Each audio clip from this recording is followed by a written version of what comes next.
diverse international content from Europe, Asia, Africa, and now right here in the USA. Watch us via Roku on your smart TV. Download the Millennium TV app from the App Store to stream our shows anywhere, anytime.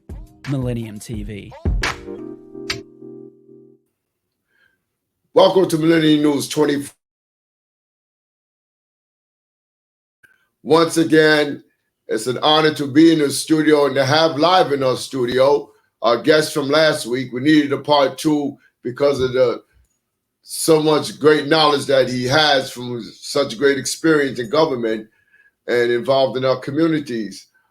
We have a former state senator, Larry Seabrook, who was also a former New York State Assembly member and a New York City Council member, all three levels of government in our state. He's the first African-American to hold 3 seats of 3 different levels of government in our state. And as far as I know, and I could be wrong, it may be in the country. But welcome, Senator Seabrook, back to Power Talk. Last week, we went over some different topics on where we at. And we want to just touch base first on some current affairs, as we usually do, and then go into some topic about your experience in your community work. So right now, every day we turn on our TV set, Donald Trump on trial, George Bush trailing the campaign trail while Donald Trump is being held down, according to some. To me, it's an opportunity that he campaigned from the courthouse every day anyway. Even though he's not on the trail, all the viewers and his supporters are listening to him. So what's your thoughts on that? Well, I think it's something that the American people need to take a look at, that here you have an individual who believed that the election was taken from him, don't believe that Joe Biden is the president, had an insurrection that took place January 6th, and also indicated that they were talking about hanging his vice president, and his vice president and the Secret Service felt that it was so serious that they had to move him out. And the vice president knew the seriousness of it, that he decided that he didn't even want to get into a car because he didn't trust the detail that was protecting and guarding him. That's a shame. So I think that it says something about the electorate, that if an individual who doesn't believe in a true democracy, and you say that you live in one, then why should you be running to be in charge of one? He's indicated that he wanted to be, once he's reelected, that he will be a dictator, not for a long time, but a while. Believe the man when he say it the first time. And so I think that that's something that we need to take a hard look at. And that's why it's so important in terms of voting and people, this whole idea of voter suppression. And with Donald Trump running, he creates an atmosphere of suppression of voters by people saying, I'm just turned off with this mess. But that's the intent and purpose of what Donald Trump wants. He wants those voters who will not vote for him to be turned off, and those who will vote for him to be turned on. So don't get suckered by this sucker punch that is thrown by a sucker. Well, there's so many things, and I on trial, the one of the witnesses, Stormy Daniels, came and laid out how her experience with Donald Trump was and how it all went and happened, even though he still denies it. Then he says he didn't know anything about a payment to Stormy Daniels. But then they brought up on CNN today of a past conversation where he actually said he paid out the $130,000. So there's a real conflict there with him and his words, and that's heard by the jurors, and that's going to be a problem there for him. So much for that. And he came out, and he seems to not care about these gag orders, because he was on TV yesterday, I think it was in New Jersey at a rally, and he called the prosecutor, Alvin Bragg, here in Manhattan. He referred to him as Fat Albert, and that could be a racial statement as well, compare him to the image of Fat Albert or however else or how he sees it. But then he went and attacked the judge again after numerous times being warned by the judge. And he's constantly telling the judge over and over, telling the world, this is the most crookedest judge and the worst judge and a Biden judge and unfair and everything. So all I'm saying, the behavior of a person who wants to be a president and doing these things is kind of raising some flags with a lot of people. Well, I think that the other thing is, if Donald Trump believes all the things that he's saying and that all these things didn't occur, one of the most simplistic ways to solve the problem, and to take less than 5 minutes, is Donald Trump should get on the witness stand. And Donald Trump, once you get on the witness stand, then you take an oath and you swear that none of this ever happened. And then you hold yourself, and then the people, you'll be able to tell the jurors, and the jurors would decide and believe what you said. But if you won't take the stand, then I think you should keep your mouth shut. Well, that's because it's an obvious case of perjury, and he knows it, and his attorneys know it through cross-examination that he definitely would commit perjury. Sometimes he can't hold his tongue, and he says things, and it would be detrimental to his trial. Definitely, if he took the stand, I don't think we're going to see that happen. But so much for that. We'll see as the trial continues, and when it ends, we'll see what the verdict comes for. What do you think about the Supreme Court case? You think they're going to grant him immunity, or? Well, I don't think that will happen. One of the things, if you said that there would be total immunity from anything in which a president does, then you're actually saying we have decided to leave a democracy and put it in the hands of a king. That which you fought against to create, that there would never be a king in America, but you will create a king by allowing this man to say that he will have total immunity, that he can say, I want this person locked up and I want this person killed. And that under the auspices of the presidency, he would have that right of no immunity repercussion, and none whatsoever. Wow. And so therefore, we're not under a king. And so therefore, it's a democracy. But wouldn't that be against the Constitution? Well, it certainly would, because the Constitution doesn't even say that a president has these exclusive rights of immunity on any crime in which they commit. And if that was the case, ask Richard Nixon. That's a good point. Very good point right there. I guess they should look at that or tune into this show and check that out. That's a good point. Going on now, world news, of course, the war again. It's like every time the TV's on, every time the paper is open, every time we see someone, it's all discussion about this Gaza war. Now Rafah, the war is spreading into other territory. I don't know. Biden said he's against this. He's not going to continue sending weaponry and ammunition over to Israel to continue if they want to proceed into Rafah. So what do you think on that? Well, I think that one of the things that it has to be, first of all, the out and out slaughtering of any people. What took place initially by Hamas was uncalled for, should never have happened. And I think that there's an issue and a question of concern as to how all of that started. Remember that Hamas is a part of a creation of Netanyahu in his support and propping up of Hamas to go against the PLO. He was playing both ends against the middle. And people need to, and it's a known fact that the funding and what was taking place by the Israeli government and Netanyahu with Hamas, and having knowledge of this, is to create this tension between Hamas and the PLO. And you play the divide and conquer game, and it created a problem. It should be resolved on the basis of allowing the hostages to be released, and also a ceasefire that would allow the elimination of the number of lives and children. Children are being killed. These students might not understand the historical dynamics, Hillary Clinton, but they understand death and they see it, and they're responding to the killing of children, women and children in particular, and the starvation. That's what the response is. And they see that they are supporting Hamas. They are supporting life and living. And we have to understand our children are sending a message. Let's stop this killing.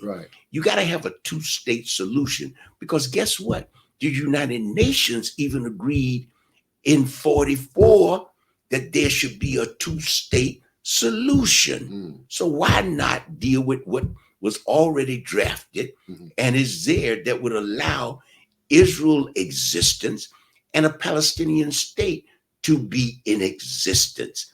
That's what the UN and everybody agreed upon.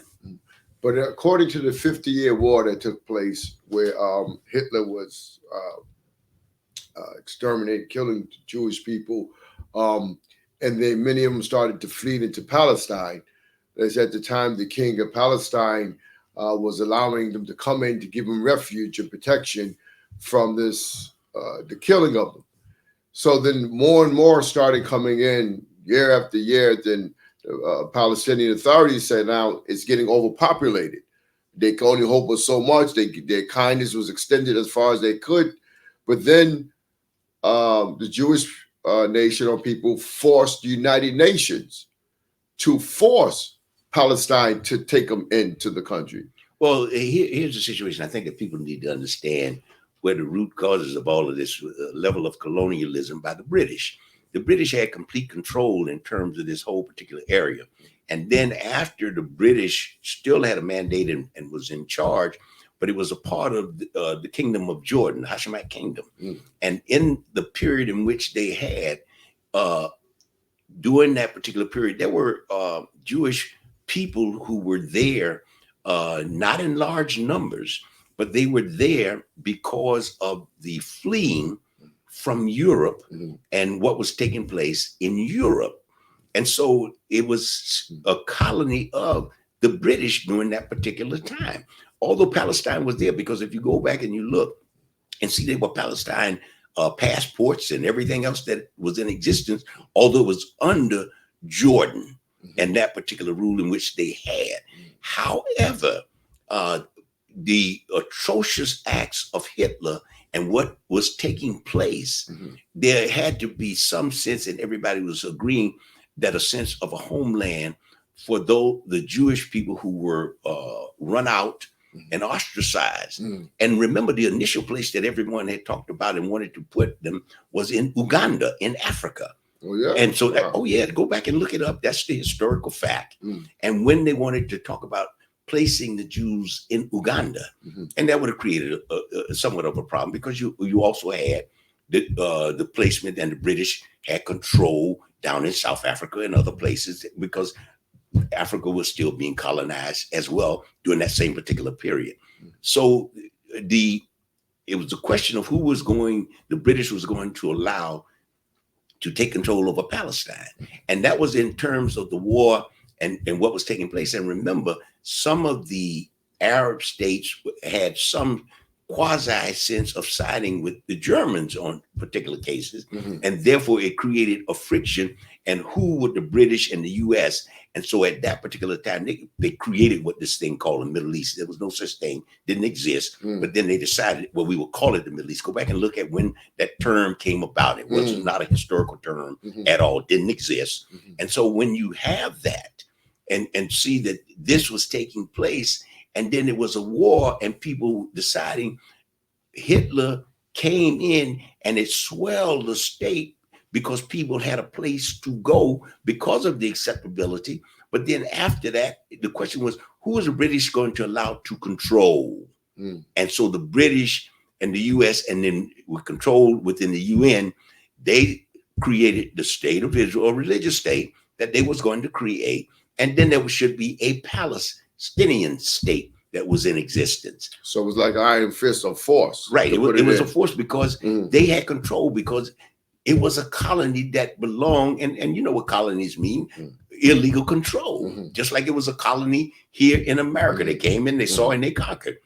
And people need to understand that that's how, in its creation, in terms of Israel, in terms of Israel's existence, and people came from all over. You know, there were people that was coming from America who were Jewish that was living in Israel. I mean, Golda Meir, the first president, was from Milwaukee. We're going to have to take a quick break and come right back. Hold your seat. We'll be right back after this break.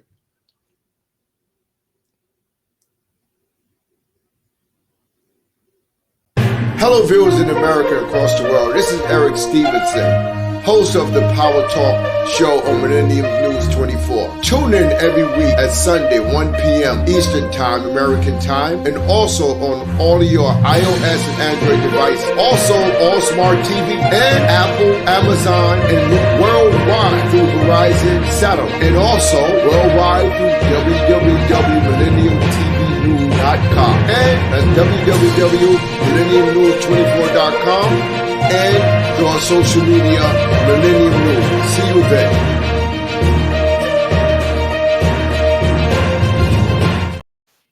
Welcome back to Power Talk of Millennium News 24. Your host, Eric Stevenson.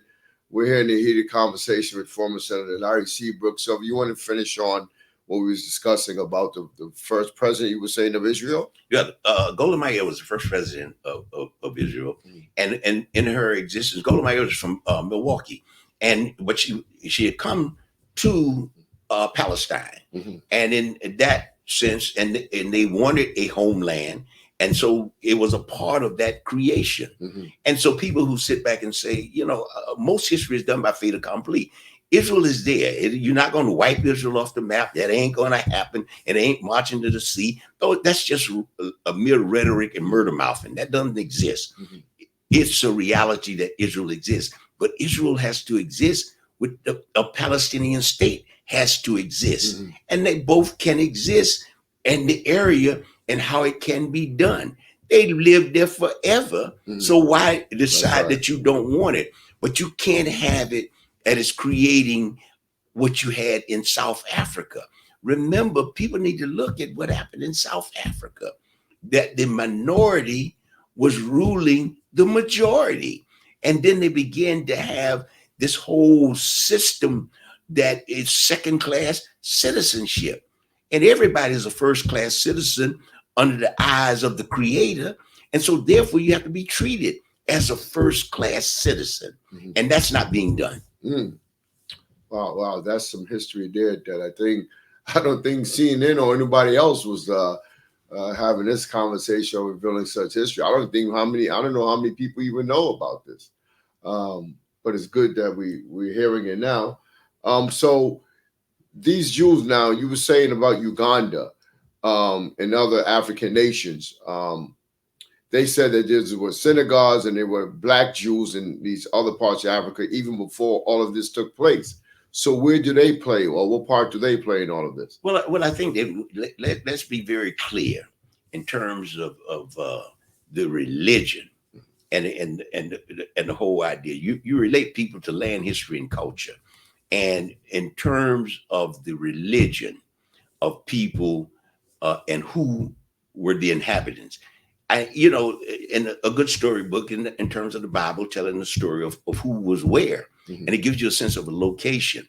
When the Jews who came to America, European Jews, they weren't listening to them as Jews; they were listening to them as Hebrews. And so when you look at it, go check out their passports as they came in. I think that in terms of the religious aspect, but in terms of the relationship of relating people to land, history, and culture, there were Hebrews that was in the area. But remember, you got to look, there were Hebrews that looked just like you and I from Ethiopia, the Sudan, and coming up to Egypt and all of those places. So when you look at who was there, and so people change, and in terms of people having relationships and mixing together, then you have a different context of how people look. And so, but let's be very clear that if we're looking at religion and how and what has taken place, but the people who inhabited that particular area, remember what that was all a part of what we would call Africa. And so when you look at that, and then Africa, Asia, the Asiatic black man, as to how and where these people came from. And so that's what I'm saying. And we're getting caught up. And people, religion has created tremendous wars. Religion, based upon religion. And so I think that we have to get there, because it's about humanity that doesn't allow you to take the life and deny another person a life. That's what the humanity is. And that's what that area was at one point, and it should always return back to that. So comparing like the original Jewish people, as you're saying, as they were kind of grafted or faded out into the European Jews, and at what point did the European Jews come into existence versus those that was before them? Well, I think that when you look the movement of people, and say, for example, you have here in America, and you said that you started with these people, the pilgrims that came in, and then it left from the pilgrims to people, and it created, as time and history, it created a whole new different set of people. That it wasn't the original pilgrims and everybody else that came in. And so you would have that. People moved all around. Somebody has told us that nobody started to move in the world until Christopher Columbus in 1492. Well, we know that's incorrect. Well, that's the whole point, that you got to look at what people were moving in 1392, in 1292, that's right, in 1092, and 992. So somebody had put a stop on history and given us the impression that nobody else existed but Europeans. And that's totally incorrect. When you look at the historical dynamics, don't take my word for it. Take Dr. Leakey and others who said where mankind started. And it started in Africa. And as people began to move, somebody has to understand that the world did not start with Christopher Columbus, and that people were moving all around. The Native Americans, the Asians. So we got to understand that. And that's a shame, because I remember in school book reading that when it said Christopher Columbus, it asked who was Christopher Columbus. We had to say he was the person that discovered America. Yet when he came and navigated to North America, they found all types of writings on the walls to prove and show that people have been there before him. Right. You know? And see, that's what we have to understand. And people who sit back and is crying about Christopher Columbus, Columbus Day and statues. Columbus never came to America, you know. He came to the Americas, but he never came to America, or what we call America today. He never came there. He came into the islands and various other places. And he didn't come on the basis of a voyage. He came with ships to conquer. And people need to understand the Pinta and the Nina and the Santa Maria wasn't all that he came with. He came with an army and came back and conquered. Yeah, definitely. Well, let's move it on. So at the end of all of this, at this war, now as it's continuing to go on, they had a Jewish congresswoman, I forget her exact name, out of California. And they asked her, why is she opposing Israel? And she's from Israel. Oh, she's Jewish American. Why is she opposing her own people? She said, well, I'm not opposing my people, nor am I opposing Israel.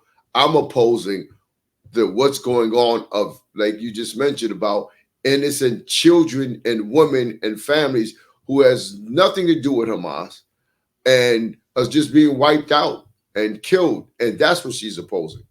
Well, I think that people need to understand it, and that's why we got to be very careful in terms of, it's not the Jews and the Jewish people. It is the act of a governmental act, and how and what is taking place. And people understand that. we had the terrorist groups in America, the Klan, which what they were actually doing, the out and out intimidation, killing. We never said, well, that's all white folk, and we never went out to kill all white folk. That's right. We understood that it was that group of terrorists that was in America called the Klan and what they were doing. And we knew that they were wrong, and we had to speak out because it was a level of injustice. And then we decided Black people in America has never, ever uttered the word of revenge. Never, ever uttered the word of revenge. That's true. We understood what was taking place.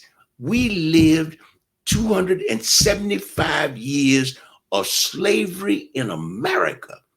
We lived 87 years of legal segregation in America. Did you hear me? Legal segregation. Nobody else in America had legal segregation. How many years they said of lynching? And the number of years for lynching. Remember, America's never had an anti-lynching bill ever. Wow, ever. that's surprising. And so when we look and see the level of how we understand humanity, never saying revenge, we understand, and it's not against the Jewish people, not against the Jewish people, not against the Hebrews. It is against a government that have made a decision that they're going to do whatever they can to wipe out a group of people. Hamas is one thing, but when you're doing that, but when you're wiping out innocent children and women, that's a different story, and it has to be addressed. So that's another form of genocide we had right here, going back in history, right in our own nation. Well, just think about it. When you've had all of free labor in America for those 275 years, and then coming out of that, and after Reconstruction, which lasted only 11 years, and during that particular period, and coming out, and then bringing about legal segregation in America, 87 years of legal. I lived in legal segregation in America. So, and people said, well, everybody will discriminate against. That's a difference in terms. You have de facto and de jure. De facto in terms of, well, in fact, well, I don't like this person, I don't like that. But de jure is the law. It was the law. Read it. Plessy versus Ferguson. That goes on. And so my thing is, as we look at this war, or mass genocide, as many calls it, and the surrounding world, that many of their own young, like right here in America, is sprouting up and protesting against this. And they're turning against the minds of their own parents, because some of the parents agreed and supported this war, but the students, their own children, are now going against them. And my thing is, why is it that so many of the nations surrounding Gaza and Egypt and all these countries, I know they have quiet negotiations going on behind the scenes, but no one is taking a public stance to come out right and just say stop, or it's not right. Well, I think that we see the children and our youth understand a level of humanity. Right. They're not taking sides with Hamas Right. and the whole bit. They care less about that. Right. They care about those children and about those women. They also understand the shortcomings and the misdeeds of those surrounding nations that's there, and what is taking place, and the level of suppression that's taking place in all those other countries in the surrounding areas, and the contradictions of those countries as well. The children and our youth understand it has to be about human qualities and human rights for everybody. And our children see that. And that's why they are responding, saying, I will not stand idly by and allow this to happen. Remember, the children in the civil rights movement, they made a decision. Children, we did as children in school, that we were going to put our lives on the line against an illegal system in America called legal segregation, Jim Crow. The students in South Africa made a decision that they was going to fight to do away with apartheid in South Africa. So all around all those surrounding states, the level of contradictions that exist within them, and that they got to reconcile with what they have done to contribute to this particular issue. We're going to take a break and tune right back. Hold your seat.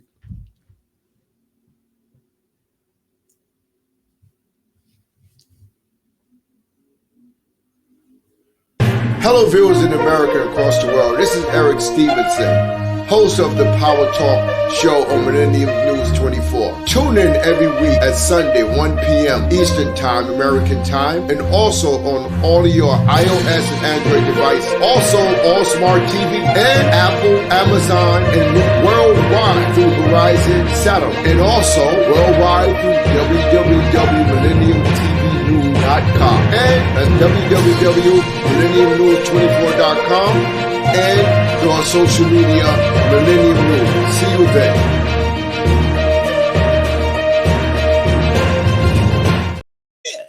Welcome back to Power Talk. I'm your host, Eric Stevenson here on Millennium News 24, and we're joined by former Senator Larry Seabrook as we go on into this discussion about the uprising of our young and going on. And I just say, how could somebody be God conscious and think that this is morally right, or to stand back and not stand for something?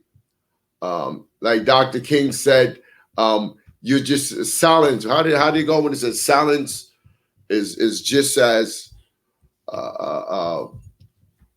it's just as bad, it's just as wrong as or being guilty by staying silent, something of that nature. But anyway, we hope that this gets to an end, and we hope that the president continues to stand strong, and that there's a ceasefire, those hostages get back, lives are saved. Too many kids are put to death. Too many mothers are watching and burying their dead on the spot. It's unfair. It's not right. And we're hoping that something happens. It wouldn't matter, like the senator said, whether they were children from Gaza, children from China, America. People are looking at it as human rights. Children being killed innocently, children being killed, an innocent woman. So this is the reason why I guess voting hopefully matters, and the need to get out and make a decision. So Senator, what do you think about or why, could you explain to the viewers why voting is important and the need to it, and what we need to be doing here at this day and time? Well, one of the things I just want to make, when you talk about Dr. King so famously said, injustice anywhere is a threat to justice everywhere. Mm-hmm. And that's so right. when you look and see the importance of what is taking place, and this whole idea and this dynamics that's taking place, and don't be shocked with the behavior of a guy named Netanyahu and his ties to a guy named Donald Trump. And this whole idea, they would love to see a Donald Trump election taking place. That's what this is all about. Netanyahu, I watched him and I've seen him. I've had the opportunity to be in Israel 3 times, so I've been there. And I saw Netanyahu when he came to power, before he was in power. And I watched his behavior and see what he is being about. And the question that reporters need to ask of his involvement with Hamas, that's the real question of the Israeli government involvement with Hamas, and how, and propping them up and allowing them to exist. That's why it's so important for us not to lose sight of the voting that's going to be taking place. There's a dynamics that's going to be taking place about the level of empowerment that is taking place. We will have all these discussions about what is taking place far away from home, but we need to also capture what is taking place at home. This is so important of what we have, because this is a reflection. People need to understand and go back. There was a guy named Newt Gingrich. And when Newt Gingrich saw what voting meant to us after the Voters' Rights Act and our level of participation in terms of African Americans, Latinos, Asians, and the participation and the voting and the amount and the numbers that is taking place and what was taking place, the empowerment of our communities, Newt Gingrich came out with a slogan. And I want everybody to take a look at what he said. Take back America. You know what that meant?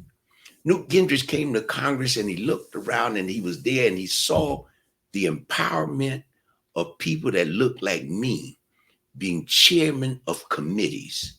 When he looked at the Armed Service Committee, who was going to be in charge of armed service, it was a guy named Ron Dellums. When he looked in terms of who was going to be in charge of the judiciary, it was a guy named John Conyers, who looked like me. When he looked around and saw who was in charge of education, Augustus Hawkins, that looked like me. When he looked around and saw who was going to be in charge of the select committee on investigations, it was Stokes, who looked like me. When he looked around and saw who was going to be in charge of postal services and government operation, he looked like me. It was Bill Clay. When he looked around and saw all of these African Americans becoming chairman of committees to control dollars and cents, he said, we got to take back America. People didn't understand it. The slogan was a subliminal message. Hey, y'all, they're taking over. Well, that's what they're saying today. They're talking about the invisible white man now, that he's going to disappear, and we can't allow that to happen. That's why the fight is against immigration and the whole idea. Well, all of the people that's fighting immigration, they were immigrants coming to America, every last one of them. Trump didn't come on the Mayflower. His family came as immigrants to America. And so when we look and understand the importance of why we are actually voting, I've always said that we should never judge a man, and my father taught me this. You never judge a man on how he look. You judge him on how he behaves. And when you look at his behavior and what is taking place, now we got to sit back. Is Joe Biden perfect? No. But what Joe Biden has done compared to what this guy who had a chance 4 years in that didn't produce, Joe Biden has come in, an infrastructure bill that's providing jobs and opportunities, and also helping the infrastructure of this country, which you look, bridges and roads were dilapidated, and hospitals and schools and tech, all of those things are taking place now. You got health care that was never afforded to people, and now you're bringing them into rural areas. Who suffer the most from the lack of health care other than people who look like us? And Joe Biden has continued that with the Affordable Care Act and all these people who are sitting back here who are opposed to it. Now, when we're looking at all of the people who are sitting back, the Lindsey Grahams and all the others about all the conditions, Lindsey Graham, his parents were old enough when they saw what was taking place in South Carolina. In South Carolina, when my parents came out of South Carolina, they weren't allowed to go past the 8th grade. Lindsey Graham's grandparents and parents, they were old enough to remember what did they say or do then when all of the things in Thurman and the other ones were there and sitting back and talking about. We just had people just voted in to have Stonewall Jackson High School reinstated in Virginia. Stonewall Jackson. And we must understand these people committed treason. And normally what you get with treason is death. They committed treason and got people up there singing a song about their heritage. So your heritage is about my demise, my being enslaved in America for 275 years, my being segregated for 87 years in America.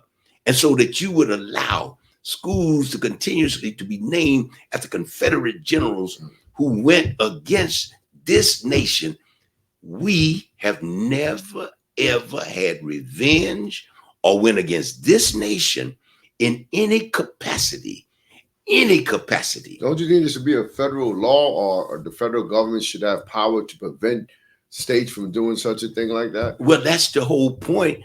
These people hauling in people talking about college professors and others about anti-Semitism. What do you call that? Yeah. What do you call that? Anti-Semitism is racism. So what do you call that? Right. Hold a hearing on that if you're serious about who you are.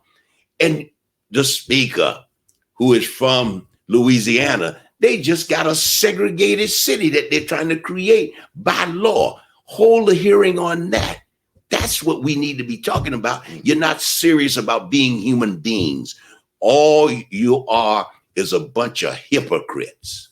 So what's the need and process of the voting that's need to be going on right here amongst us in this state, in this country, throughout the country? Well, I with think, minorities, so-called minorities. well, I think that one of the things that we need to look at and see, that people who say that voting don't matter and voting don't count and my vote don't count. Well, let me tell you something. The same people that would have said that and not voted, you would never have two Democratic senators from Georgia, two Democratic senators from Georgia, because they went out and they registered people and they turned these people out because they knew on the basis of having their involvement and what it meant. What it meant was that the people in Georgia in those rural areas can now get health care, that they can now get cable television, that they can now get satellite programs that they didn't normally have, that they can now go and get tested and screened for prostate cancer. And the people in Alabama now don't have to worry about a Tuskegee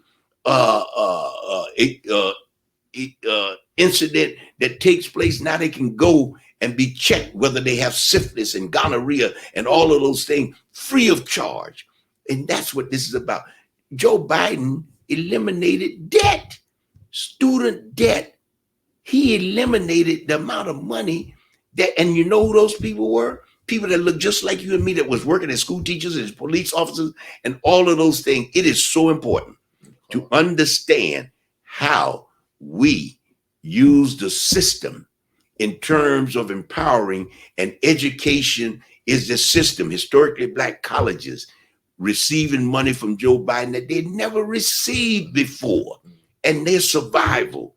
And for people to sit back and talk about we got to do away with diversity and allowing people to come in, we have to look. You notice the same people that sitting talking about diversity and trying to eliminate all of that, they're talking about students coming in.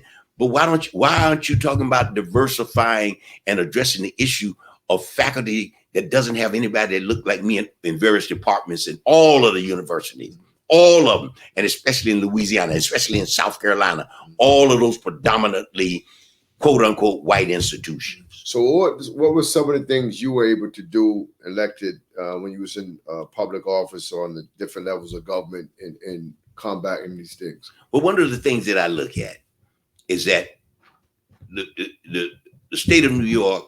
I know you started a lot of things in the community for the young, and you was always doing, every time I would look on TV, you had something going on for the elderly, and they would look forward every year to Eric, one of the things that you do is the service in which you provide, and to give opportunities in terms of seniors that never had that opportunity before, and knowing that one of the things and the worst thing in the world for a senior is to be lonely. And so I had those opportunities, that all those programs that I would put together so that they would always have a relationship with one another, so that they would be there. And I had that infused. And I know that singing was a part of I put pianos in senior centers so that they could have their own choirs and then they could sing, because we came from a tradition of all of that. I also looked and said, how are we going to hire people in our communities? And I made a decision that any big developments that take place in our community, that they were going to hire people that look like that community in which they were doing the development. And I would go around and take pictures. And if I took pictures and they had nobody that looked like me in that picture, I would bring it before and show it to the council and say, we're going to deal and address this particular issue. And there should be no money that's spent unless we are part of that spending.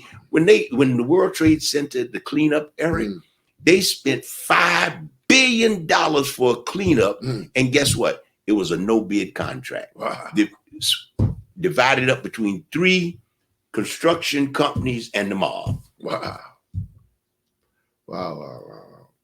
So much for America. It's like some things never end. But as we move on, this is the reason why people need to get out to vote, that we continue this fight after 100 years. You would think it would be over, but we're still fighting injustice. We're still fighting discrimination, racism right here in this nation. And like you talked about with the Klan and the genocide of blacks right here in this country, what you see outside already happened inside. And it's continuing. So this is the reason young people need to get out to vote and to make that change, take a stand. And it's not just about a race or one particular race. It's about getting out and making sure justice for all, but mainly for those who injustice was done to. Like the senator just said, we never took a stand to say revenge or we want this. You've never seen the rise up against the government like that. So we're hoping that we get better people in office, more conscious-minded people, more morally correct people who see the need to make things better in our society and fair, and that there's no more of these type of situations going out. $5 billion contract to no bid. That's like a total control, steered to whoever they want to steer to, and I can guarantee you was probably no minority participation unless they was bagging up bodies or something like that. But the big monies went to these companies. So things will change. Things are changing, and we're going to continue to fight to see that we have a better change for what's right. Time is up for us right now. Senator, we would need another segment to even go more into some of the background, but you shared a lot, and I'm sure those who listen learned something today.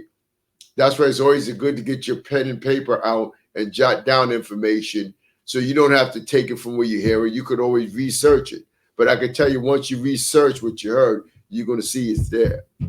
So thank you for listening here on Power Talk. We hope and pray that the people in Gaza and the newly named Middle East, that there's a peace there, and that the young and the women are spared their lives and the killing stop. Thank you for listening. Power Talk 24, and happy Mother's Day to all the mothers out there who may be listening.